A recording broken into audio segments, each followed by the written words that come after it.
పరిశుద్ధులుగా ఉండటానికి మనం ఇష్టపడాలి. హల్లెలూయా. మనకి జీవం ఏంటి? పరిశుద్ధత. హల్లెలూయా. పాపం జోలికి వెళ్ళకూడదు. పాపాన్ని పూర్తి విడిచిపెడితే నీకు ఏ రోగం రాదు.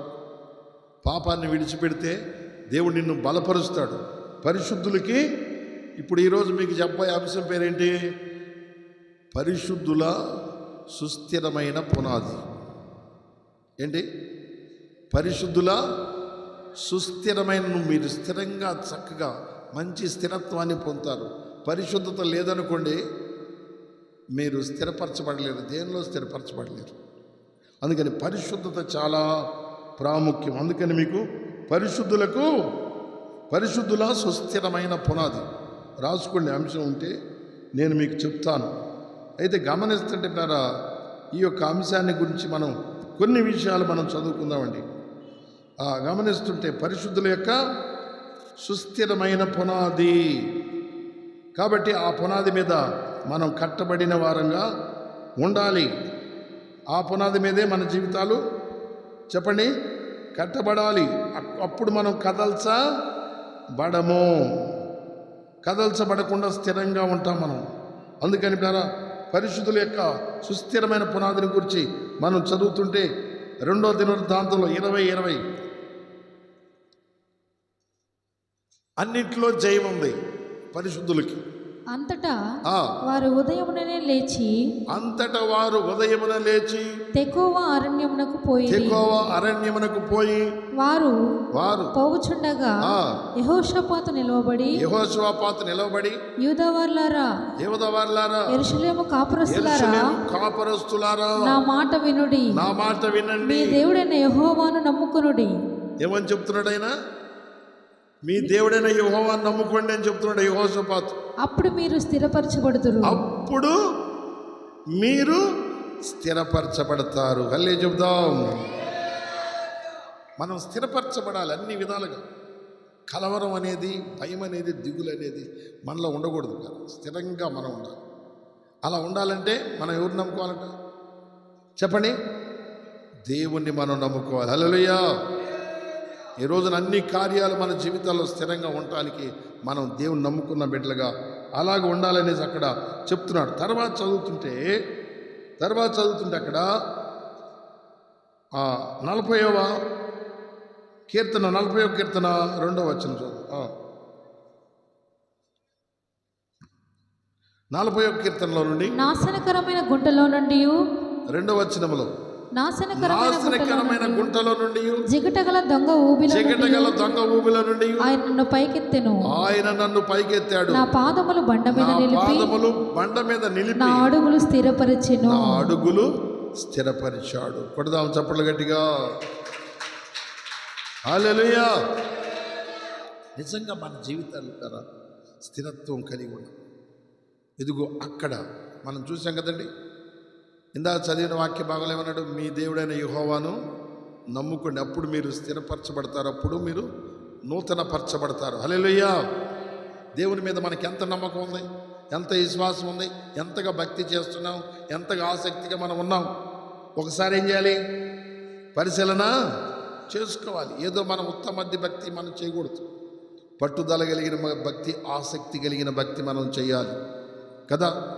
అలా భక్తి మనం చేసినప్పుడు, ఆయన మీద దృష్టి మనం నిలుపుకున్నప్పుడు కదా చక్కటి దీవెన నీకు కలుగుతుంది, చక్కటి ఆశీర్వాదం నీకు దొరుకుతుంది. అందుకని ఎంతగానో చాలామంది ఆసక్తి పరులుగా ఉంటారు. ఆసక్తి పరులు కూడా దేవుని వైపు చూస్తుంటారు నిరీక్షణ కలిగి.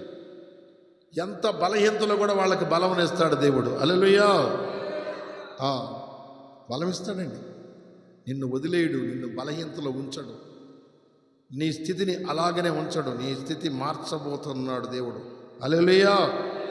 నీ పరిస్థితులు చక్కబెట్టబోతున్నాడు దేవుడు, సరిచేయబోతున్నాడు దేవుడు. కనుక నేను ఆయన మీదే నమ్మిక ఉంచాలి కదా. జిగటగల దొంగ ఊబిలను లేవనెత్తాడంట. ఎందుకంటే యెహోవా కొరకు సహనముతో ఎదురు చూశాడంట. ఎలా ఎదురు చూశాడండి? సహనముతో ఎదురు చూసి మొరపెట్టుకున్నప్పుడంట జిగటగల దొంగల ఊబిలో నుండి, నాశనకరమైన గుంటలో నుండి ఆయన నన్ను పైకి లేవనెత్తాడు. నా పాదములు బండ మీద నిలబెట్టి నా అడుగులు స్థిరపరిచాడు. తనకు స్తోత్ర రూపము క్రొత్త గీతమును నా నోట ఉంచాడు. ఇక నిలబెట్టిన తర్వాత పాటలు పాడుతున్నాడంట. హల్లెలూయా.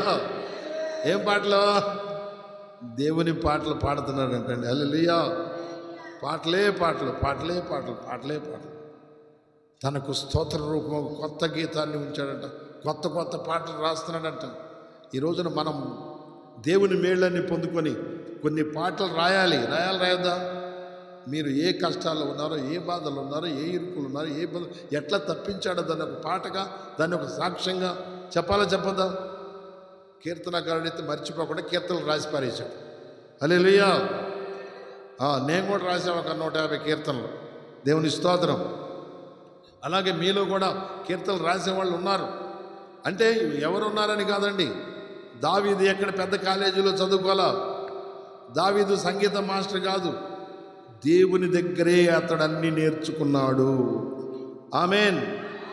ఈ రోజున మా దగ్గర ఎవరు సంగీత మాస్టర్ లేరండి, మేము అలా నేర్చుకోవడానికి అనేటట్టుగా నువ్వు అంటానికి లేదు. దేవుని పాదాల దగ్గర. ఎందుకంటే దేవుడు ఎవరు? అనంత జ్ఞాని. ఆమేన్. దేవుడండి చెప్పండి, అనంత జ్ఞాని. ఆయన దగ్గర మనం ఉంటున్నప్పుడు మనకు సమస్తం తెలుస్తాయి. ఒక లెక్కల మాస్టర్ దగ్గరికి వెళ్తే లెక్కలే తెలుస్తాయి మనకు. థియాలజీ చదివే వాళ్ళ దగ్గరికి వెళ్తే థియాలజీ తెలుస్తుంది, ఫిలాసఫీ చదివే వాళ్ళ దగ్గరికి వెళ్తే ఫిలాసఫీ తెలుస్తుంది. కానీ దేవుడి దగ్గర సమస్త జ్ఞానం మనకు దొరుకుతుందండి. పడదాము చప్పట్లో. హల్లెలూయా.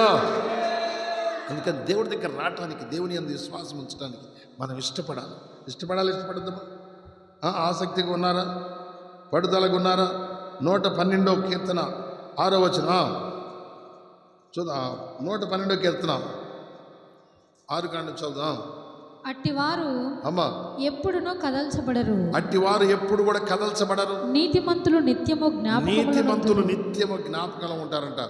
కదల్చబడకుండా స్థిరంగా ఎన్ని వచ్చినా కూడా వాళ్ళు కదలరంటండి.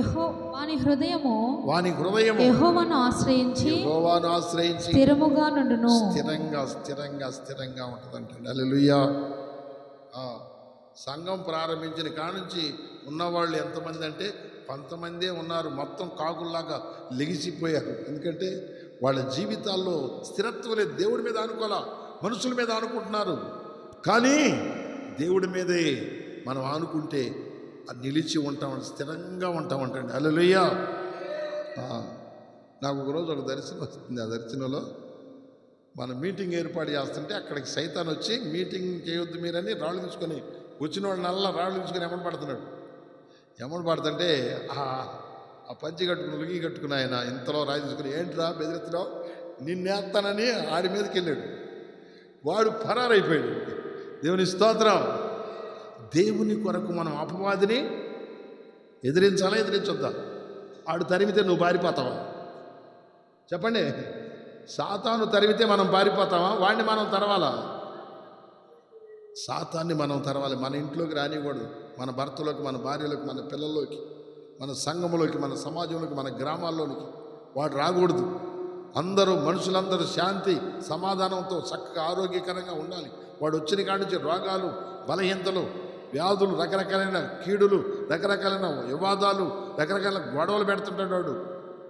మామూలుడు కదా. ఎవరో సాతాను. వాడు మన ఇంటికి రాకూడదు, మన ఒంట్లోకి రాకూడదు, మన జీవితాల్లోకి రాకూడదు, మన గ్రామాల్లోకి రాకూడదు.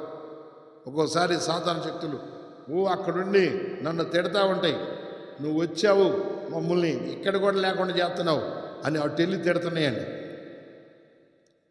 నువ్వు వచ్చావు మమ్మల్ని మాకు స్థలం లేకుండా చేస్తున్నావు నువ్వు అని. అవునండి. దెయ్యాలకి దేవుడంటే, దేవుని బిడ్డలంటే వాటికి భయం. హల్లెలూయా. ఈ స్థలాలు ఇడిచిపెట్టి పారిపోయినాయి అంట. ఇక్కడ మందిరం ఉండకుండా చేయాలని చూసినాయి, ఎన్నో ప్రయత్నాలు చేసినాయి. కానీ గొప్ప మందిరాన్ని దేవుడు కట్టాడు. హల్లెలూయా. ఇంకా అంటున్నాడు దేవుడు, 10,000 మంది సంఘం అవుతుంది, ఇంకా వారికి కట్టేస్తావు మందిరం. హల్లెలూయా. నువ్వు బాధపడమాకు, నేను నీకు తోడై ఉన్నాను. ఏ దెయ్యాలు నిన్ను ఏమి, ఏ మాంత్రికులు కానీ, ఏ విధమైనటువంటి దుష్ట శక్తులు కానీ ఏవి నిన్నేం చేయ. ఎందుకంటే నేను సృష్టికర్త అయిన దేవుడు నీకు తోడై ఉన్నాను. నా మీద ఆనుకొని మరి అన్ని విధాలుగా నేను నిన్ను బలపరుస్తాను కదా. ఏమండి, అప్పుడు ఇక్కడ మనం ఈ స్థలంలో ఏదో ఊరక ఖాళీగా ఉంది, ఎడారిలో ఇల్లు పాడైద్దని ఉండమన్నారు. మన దగ్గర 5 పైసలు లేదు. కొనిచ్చింది ఎవరు? దేవుడే ఇచ్చాడు. హల్లెలూయా. కట్టించింది ఎవరు? నాది ₹1 లేదు. హల్లెలూయా. ఎవరు కట్టించారు? ఆయనే కట్టించాడు. ఎందుకంటే మనం ఆయన మాట వింటే మనకి ఏదైనా సిద్ధపరచగలడు. మనం ఆయన మాట వినాలి, ఆయన మార్గాల్లో మనం నడవాలి. నువ్వు భయం భక్తి కలిగి ఉండాలి. భక్తిలో నీకు లేకపోతే ఏమీ పొందుకోలేవు. ఆ భక్తి నీకుంటే అద్భుతంగా దేవుడు నీకు సహాయం చేస్తాడు. ఆయన నిన్ను ఆకాశవాకిలిప్పి పట్టజాలన దీవెనలు కుమ్మరిస్తాడు. హల్లెలూయా. ఆయన చెప్తున్నాడు, హాస్పిటల్ వలె కట్టబడుతుంది. హాస్పిటల్ వలె, పెద్ద హాస్పిటల్ కట్టబడుతుంది. ఎన్ఆర్ఐ హాస్పిటల్ వలె కట్టబడుతుంది. నువ్వేం భయపడ మాకు, విస్తారమైన దీవెనలు నువ్వు పొందుకుంటావు. హల్లెలూయా. నీవు చేస్తున్న భక్తి నాకు ఇష్టమైంది. నిద్ర పోకుండా ఆ యొక్క పెందల గడ లెగిసి నా సువార్త ప్రకటిస్తావు, నిన్ను ఆశీర్వదిస్తాను. హల్లెలూయా.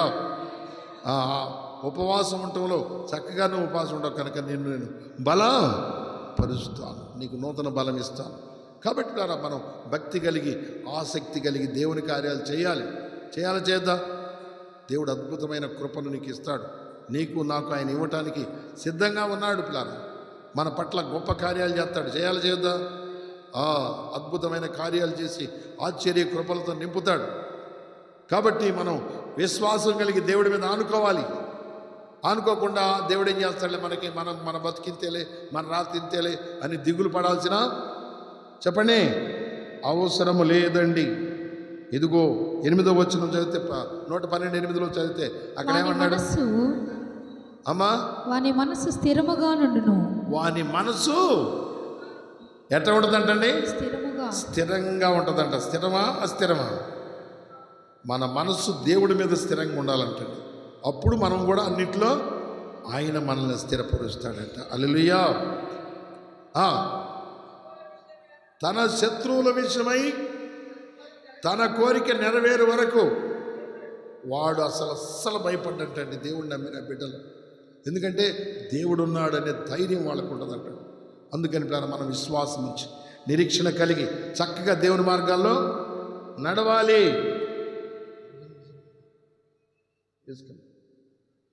కాబట్టి గమనిస్తూ వస్తే మన జీవితాల్లో మనం ఎంతగానో పరిశీలన చేసుకోవాలి. పరిశీలన చేసుకున్న మనం స్థిరపరచబడాలి, నూతనపరచబడాలి, ఉజ్జీవపరచబడాలి. ఎన్ని విషయాలు చెప్పాను నేను మీకు? వాక్యాలు చెప్పండి అయ్యా, ఎన్ని వాక్యాలు చెప్పాను చెప్పండి. నేను చెప్పిన మాటలు 1, దేవుని వాగ్దానాలు ఎన్నైనా ఉన్నవి, అవన్నీ యేసుక్రీస్తునందు అవునన్నట్టుగానే ఉన్నాయి అన్నీ. మొన్న చెబుతుంది పాపం సుద్దమ్మ గారు చెబుతుంది, పాస్టర్ గారు వాగ్దానం నేను తీసుకున్నా ఉంది. అన్నాను, బైబిల్ ఉన్న వాగ్దానాలు మొత్తం నాయనే ఉంది. హల్లెలూయా. అయితే తీసుకో, మాకు అవన్నీ కావాలంటే తీసుకో. వీళ్ళంతా ఏం చేస్తారంటే ఒక్కొక్కటి తీసుకుంటున్నారు. ఈ వాగ్దానం ఈ సంవత్సరం నాకు ఇచ్చడితే నువ్వు నమ్మితే అన్ని నీయే. హల్లెలూయా.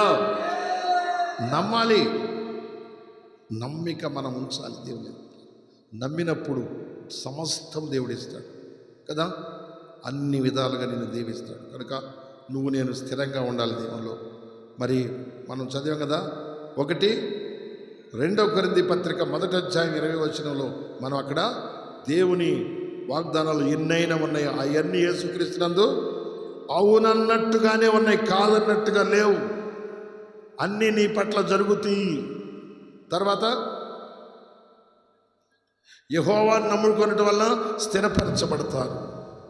3వది యెహోవా కొరకు కనిపెట్టుకునటం వలన పాదాలు జిగటగల దొంగబులని నాశనకర గుంటలను లేపి పాదాలు స్థిరపరిచి స్తోత్ర రూపంలో కొత్త పాటలు పాడించాడంట. హల్లెలూయా. 4వది యెహోవాను ఆశ్రయించేవాడు స్థిరంగా ఉంటాడు. అతడు వాని మనసు అసలు స్థిరంగా ఉంటుంది. తన శత్రువుల విషయములో తన కోరిక తీరు వరకు అతడు కదల్చబడడు, దేనికి భయపడ్డాడు. అట్లాగా మన జీవితాల్లో ఉండాలి. కనుక బిడ్డారా, గమనించుకొని పరిశుద్ధులుగా జీవించడానికి, దేవునికి ఇష్టంగా జీవించడానికి మనం ఏం చేయాలి? సిద్ధపాటు కలిగి ఉండాలి కదా. మరి సిద్ధపాటు కలిగి మనం పరిశీలన చేసుకుందాం. ఇంకా మనలో ఏదైనా పాపం ఉండటానికి లేదు. ఉందా? దేవుని వాగ్దానం, నూతన బలం దేవుడు నీకు ఇవ్వకపోతే ఎట్లా? నూతన పరచబడాలి. నూతన కృప, నూతన దీవెన నీ ఎంట రావాలి.